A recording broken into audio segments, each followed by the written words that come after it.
Ayun, tapos na po with YouTube play button pa. Saan ka pa?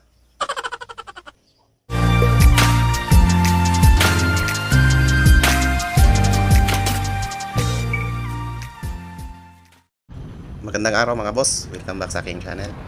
Ngayon ay share ko sa inyo kung paano po didiskartehan ng ganitong problema. Ang sira kasi nito mga boss ay nabasag po yung pinagkakabitan ng tubo. Ito po yung pinaka holder nya. Ang ilang beses ko na po siyang nilagyan ng epoxy, pero pagkaraan ng ilang araw ay nababasag pa rin. Kaya sayang naman kung hindi natin ayusin to, kasi maganda pa naman yung itsura nya bukod lang dito sa nabasag. Unang step po natin gagawin ay tatanggalin muna natin to, pati na rin po yung mga switches at saka wire.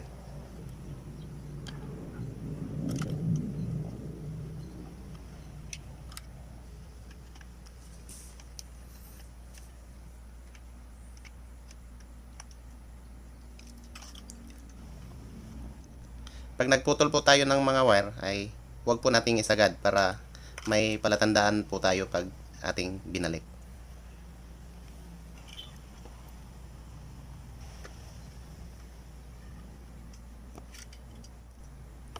Kaya natin tatanggalin to mga boss para ito po yung gagayahin natin. Hindi naman totally na gagayahin kasi pag ginaya natin sobrang nipis pa yan.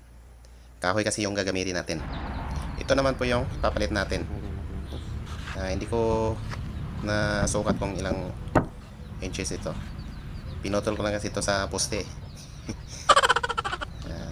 Konti lang na maiksi lang naman yan.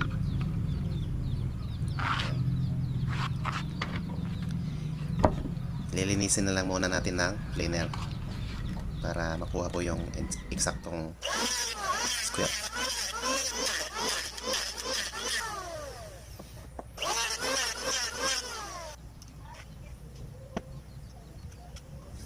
Yan na po mga boss, magli-layout lang po tayo para malaman natin kung saan natin ilalagay yung switch. Gagawin lang natin tong reference pero hindi naman natin to gagayahin. Gagawa lang tayo ng ibang design. Pero yung pagkakabitan ng switch, yun lang po yung ating susukatin.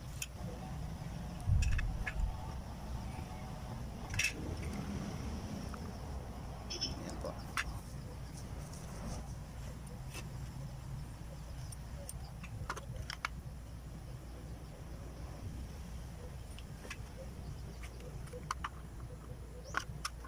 Check natin ulit.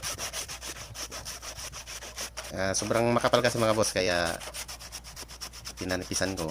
Pinamitan ko lang ng lagari kasi pag planer matatagalan po tayo. Yan, manipis na siya.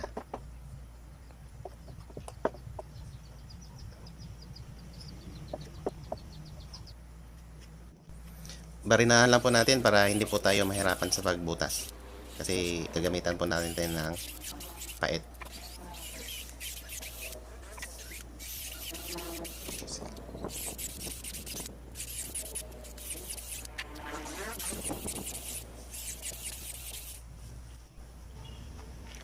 Kung interesado nga pala kayo dito mga boss, yung pang carving po ito, ilalagay ko lang po sa description yung link kung saan ko po ito nabili. Maganda siya mga boss kasi sobrang talas niya.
Lagyan lang po natin ng stopper niya para pag niyoko po natin ay hindi po siya didiretso ng yoko. Bali, may limit po siya sa pagyoko. Pag tinaas naman natin ay may limit din po siya. Importante po mga boss na medyo masikip siya para hindi na po tayo maghihigpit ng screw. Yan, na-sample ko na siya. Nilagyan ko lang po na siya ang pako. Wala po akong maisip na design kaya YouTube play button na lang po yung gagawin natin.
Lilihain lang po natin para makinis po siya.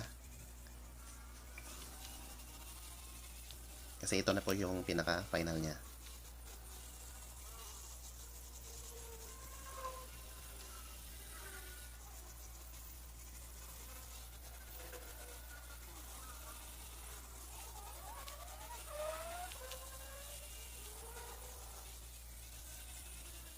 Ayun, tapos na po with YouTube play button pa. Saan ka pa? Review natin. Okay naman po yung takip niya. Saka sa switch wala naman po siyang sabit. Hindi naman siya sumasabit. At ang pinaka-importante sa lahat, yung YouTube play button. Babarnisan lang po natin para hindi po siya bukbukin.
Hanggang sa muli mga boss, sana nagkaroon kayo ng idea sa video ito.